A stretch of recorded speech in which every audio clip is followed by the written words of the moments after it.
Time is very often the most limiting resource, particularly if you think about it for people at certain ages, right? Once you get beyond being a young professional, a lot of times if you're in the working world, you start to have a family or you start to get more involved in other extracurriculars.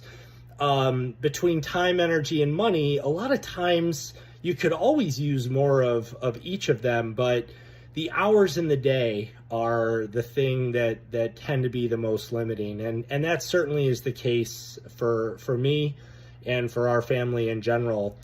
Have two wonderful kids and prioritize them over writing and quite frankly, prioritize them over a day job.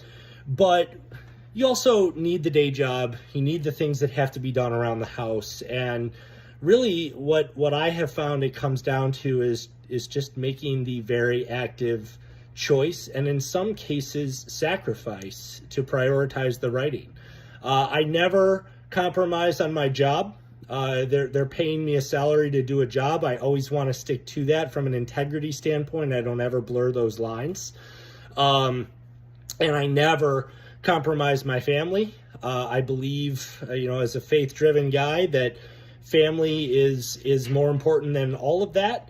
And so what's left are the free hours of the day, exercise, hobbies, and of course, writing. So I've made some choices around how I prioritize that time. I don't have any regrets, but of course, wish I had more than that. I generally am getting up between the hours of 4:30 and 5 o'clock every day so that I can spend a few hours in my stories and doing the things that I need to do to try to prioritize it. At least over the course of the last 10 years, that's been the routine.